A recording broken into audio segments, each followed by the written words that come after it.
What is it that gives your life a sense of meaning and purpose? Because once you find that, it puts you in your power place. See, if you know what your life work is, I encourage you to start working on it. If you can't do it all at one time, do just a little bit of it. And if you don't know what it is that you showed up to do, if you don't know why you're here, I encourage you to find out what your purpose is here. What is the meaning of your life? What will be different? Have you ever asked yourself that question? I've done that. I remember coming from a friend of mine's funeral, and I was reflecting on how much time I had left. And I went for a walk in a park thinking about this guy whose life was so promising. And I mean, he wasn't an old guy. He was quite young, in fact. And I thought about all of the things that he said he was going to do, and he never got a chance to do those things. And I started thinking about my own life and how much time I had left to do the things that I would like to do.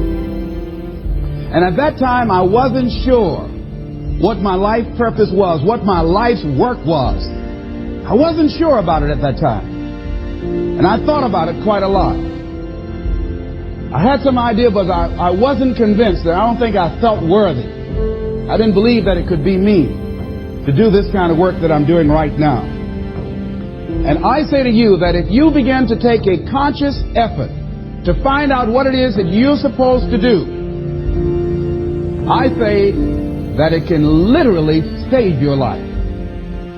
I said that it can literally save your life.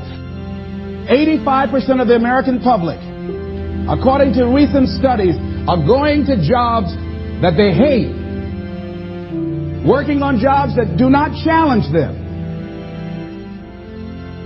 They get sick thinking about going. Because, see, when you go to a job and you already know how far you can go, you can already see that proverbial glass ceiling.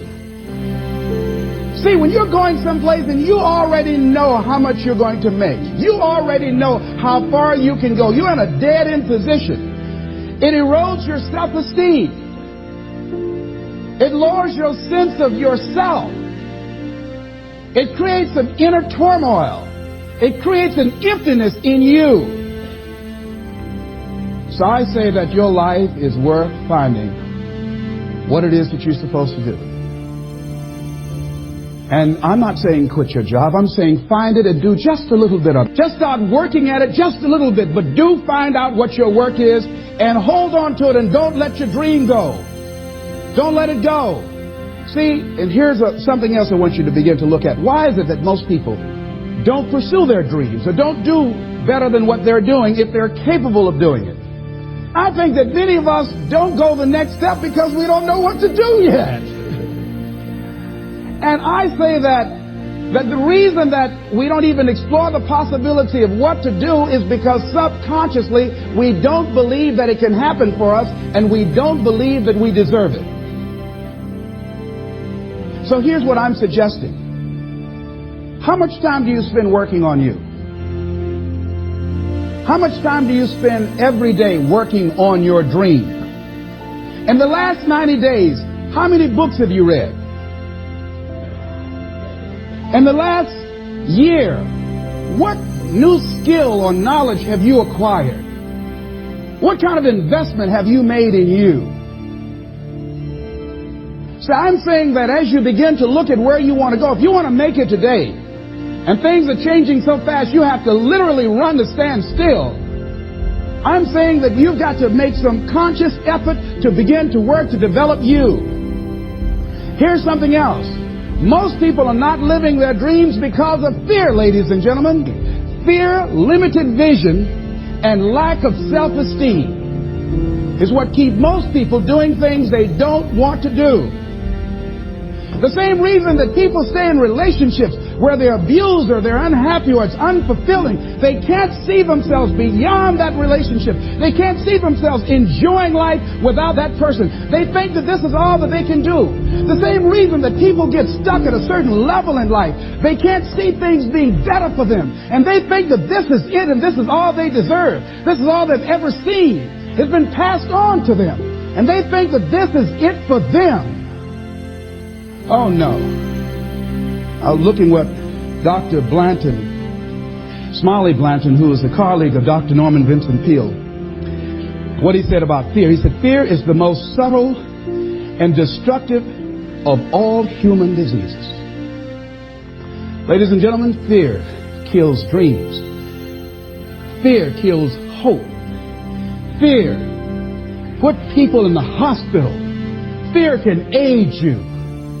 Fear, ladies and gentlemen, can hold you back from doing something that you know within yourself that you're capable of doing, but it will paralyze you. And it seemed like you're in a hypnotic spell. And I ask you a question, what is the benefit? What's the benefit of allowing fear to hold you back?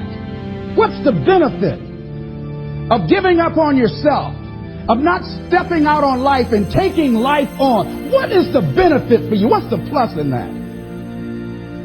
It's one of the things I had to ask myself. So I didn't want to make any mistakes. I wanted everybody to like me. I wanted to be perfect the first time I did something. It's not going to happen. You're going to make some mistakes. You're going to hurt some folks' feelings. You're going to create some enemies whenever you decide that you want to begin to take life on. You've got to ask yourself, how long am I going to allow this to hold me back? I like what Zig Ziglar says. He said, fear is false evidence appearing real. That is an illusion that we create in our mind. It is a state of mind that can be changed. So let's look at how we can begin to take some steps to restructure that fear, to begin to expand our visions of ourselves, to begin to increase our self-esteem. Webster said that self-esteem means confidence and satisfaction in oneself. Look at your life right now. Whatever you've done up to this point in time, your life is working. Whatever you have produced, it came out of you as a result of the kind of person that you have become. It's a result of your choices. It's a result of your consciousness.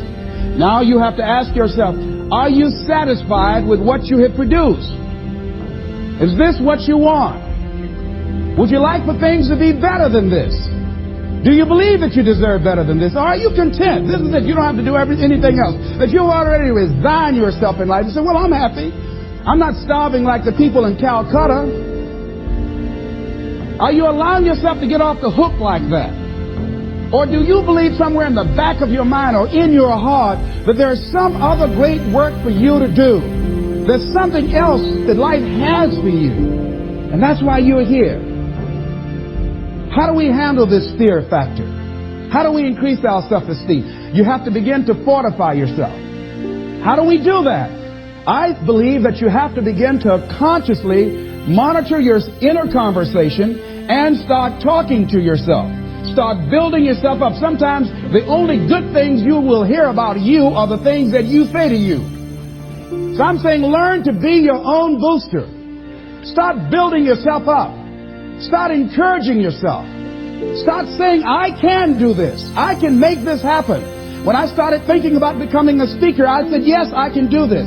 I can make this happen. When I start trying to convince myself I can be a businessman after flopping and failing and losing thousands of dollars and feeling stupid and dumb and having people take advantage of me because of what I didn't know.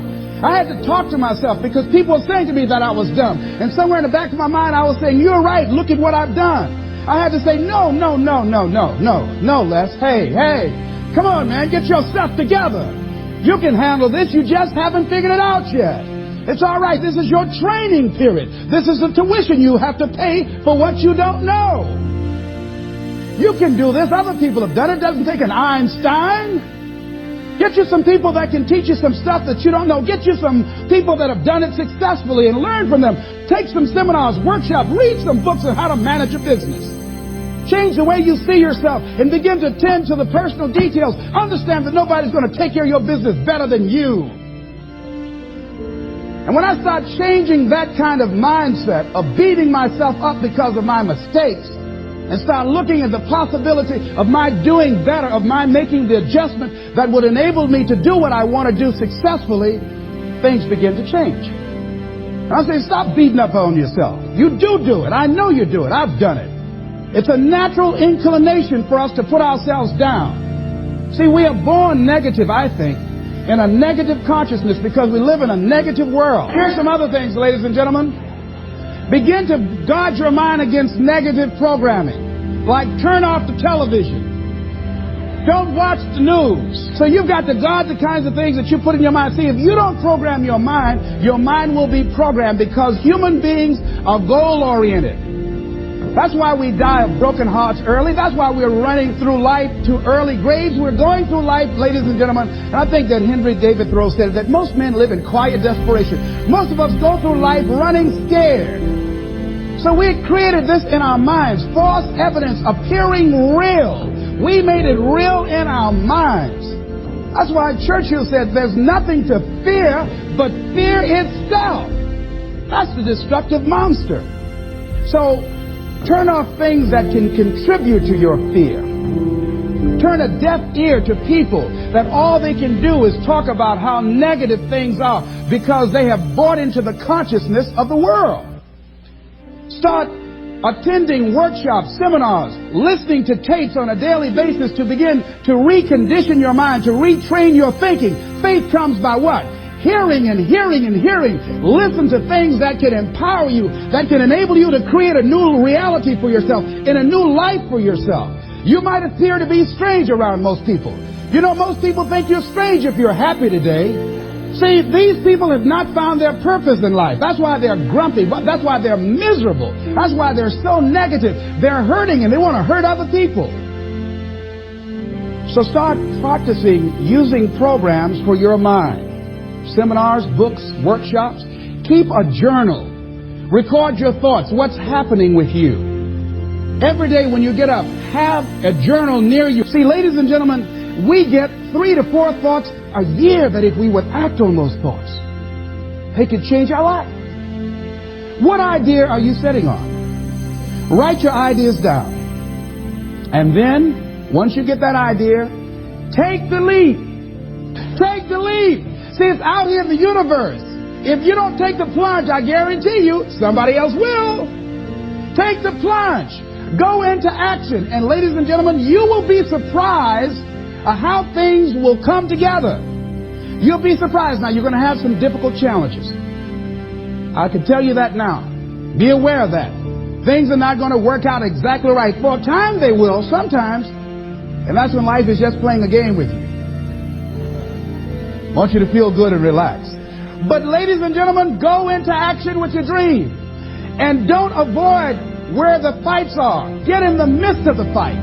Get knocked down so you can learn how to fight, so you can hold your position. See, most people don't get out in the arena of life because they don't want to fight. Most people don't get out there because they don't want to get knocked down. They don't want to be dropped to their knees. But see, you're going to be dropped whether you're on the field or whether or not you're sitting on the sidelines. You're going to be dropped. So at least get dropped for something. See, that's how most people are spectators in life. You don't want to be a spectator. You want to get out in the field where the action is. And you will be amazed. After the struggle, there will be a calm period and things will begin to click for you.